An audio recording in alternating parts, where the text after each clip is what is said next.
nandito na kami sa Arruela Farm. Kaso, medyo maulan-ulan, maambon-ambon ngayon. Kaya, punong-puno ng fog. Wala ka pang makikita. So, wait muna kami ng konti. Tignan natin kung hihinto yung ambon. Tapos, kapag konti na lang yung fog niya, pasok na tayo sa loob. Ito dati may strawberry dito nakalagay. Second time ko na kasi pumunta dito. Pero matagal na. May strawberry siya dati dito na pwede kang mag-picture. Ngayon, wala na. Noong unang punta namin dito sa Arruela Farm, wala pa kaming aliyah. Ngayon, may aliyah na kami. Yun yung first time ko. Ngayon, second time with Aliyah. With Aliyah. And Muhammad Faisal. And Maulan Joanne. pa. Guys, welcome to Arruela Farm with cow and strawberry.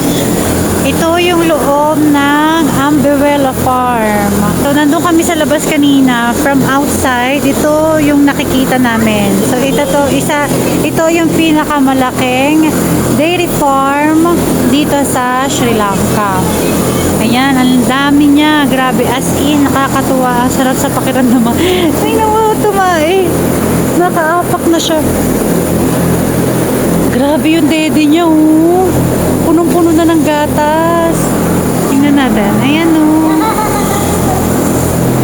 Punong-puno ng gatas. Ang laki.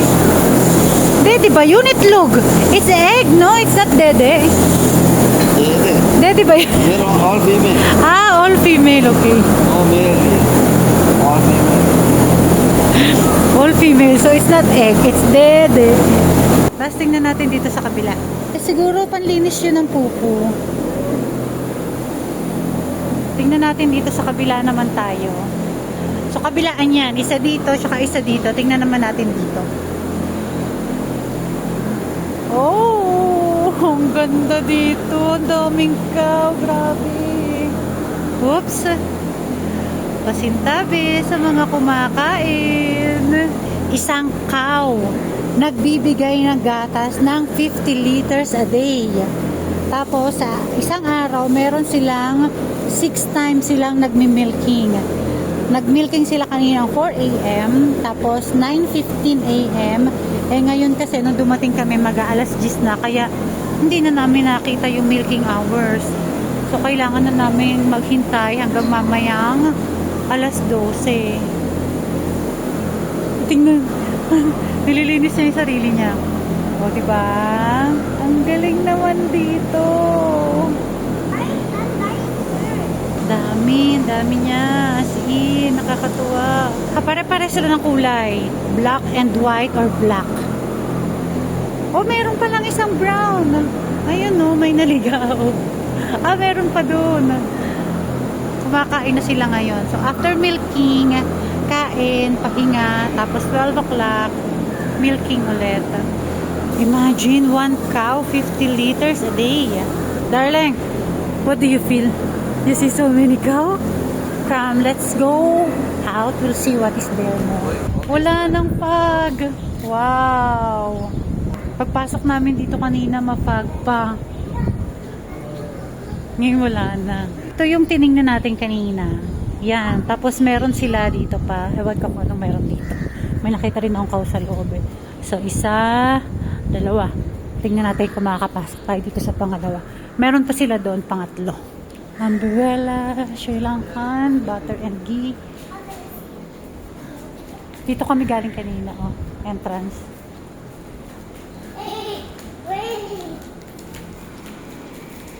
Yung doon kanina, yung nandoon is puro female cow. Nawala na yung fog niya, ang galing. Bago kami pumasok dito kanina, sobrang foggy niya pa. Ngayon, nakikita nyo na yung view. Ito yung gitna niya. Dito sila nagmi-milking. Dito sila dinadala kapag milking time. Ay, ito yung mga baka rin to. For viewing, rabbits, cows, goat, and stud bulls. Keep eye on your children. So, dito na tayo sa pangatlo. Mga female din siya. Yun palang gumagalaw kanina yan. Ayan, no, ayan, yan. That is how they are cleaning the floor. The poo-poo. See, doon malinis na doon kasi nanggaling na siya doon. Papunta na yan dito.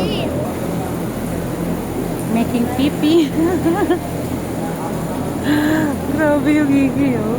Ayan, nalinis na, oh. Papunta na doon yung dumi niya. Simula yan doon. Ayan pala yung purpose na nandito sa may guhit sa gitna. Nandito na tayo sa pangalawang pangalawang bahay nila. So dito, marami din siyang bakal. Pero yung ibang wala naman. Mas marami sa kabila, siksikan. Wala ka makikitang bakanteng ganyan. Dito na yung pababa niya. Ang dami. Side by side. Kung lalabas muna kami, titingnan muna natin kung ano yung magagawa natin dito sa labas. Kasi may makikita ka rin mga rabbit dito, mga iba pang animals. Tapos, kain muna kami, balik ng 12 o'clock para makita namin yung milking. Kung paano mag-milking sa wow, shucks. New Zealand Farm Umbrella. Ang ganda. Super. Darling, beautiful, right? New Zealand, this is. New Zealand Farm. That's right, looks like New Zealand. Ang ganda. Actually, itong place na to, Little New Zealand, talaga to? New Zealand. Little New Zealand. Kaya lahat ng bahay dito, rin. All the houses here, built by, you said British? No, these are Zealand. That is some old pattern, that is British part. Aliyain! Sometimes this road. New Zealand, Sri Lanka. Ang ganda dito. Super, super ganda. Tapos mamaya hintayin natin yung, para sulit naman yung entrance na binayad natin. Hintayin natin yung 12 o'clock para makita natin kung paano sila mag-milking sa cow. Sabi, sa 1 cow, nakakapagbigay ng 50 liters a day. Imagine. Kaya nakita nyo yung mga dede kanina, di ba? Ang lalaki. Lahat yun female. Hindi ko lang alam kung nasan yung mga male cow nila dito. Ang gaganda, no? Yung kulay niya, oh. Kakaiba. Namida melegris. They can fly. Ang ganda ng Guinea kulay. fowl can. Meron din palang mga baka doon. Yung mga baka na nakita natin doon kanina sa loob, yung malalaki na, hindi lang palang milking yung ginagawa nila doon. Mayroon na silang mga baby, pero yung mga baby nila nandito lang nakakalat somewhere here inside the farm. Tapos yung mga male nila hindi ganoon kadami na katulad ng female. Yung male nila parang kinikip lang nila para jig. Ayan, puro kambing naman dito. Yan, puro kambing. So titingnan din natin yan. Punta tayo doon. Ganda dito as in superb.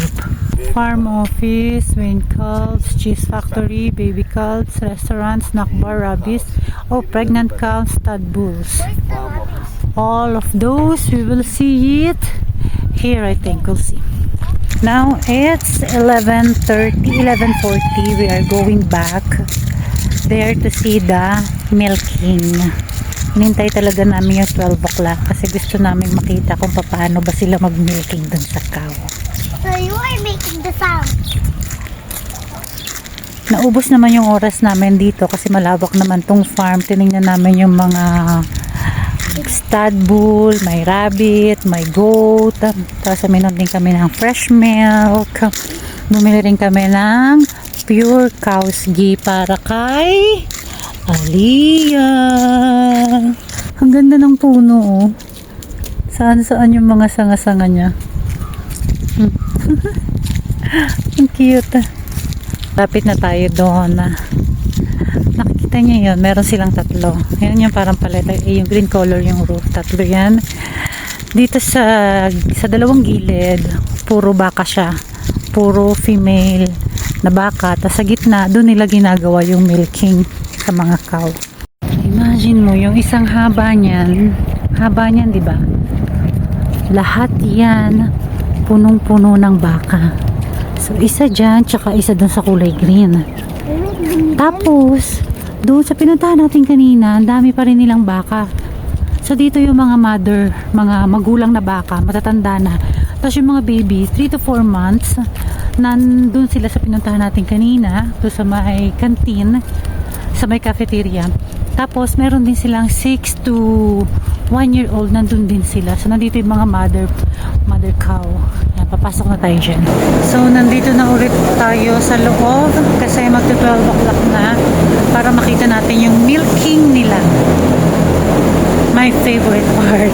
Malupit din sa lakaran itong kasama namin na bata. Look at that side, go. Ayan na yung baka. Isa-isa na silang pumapasok.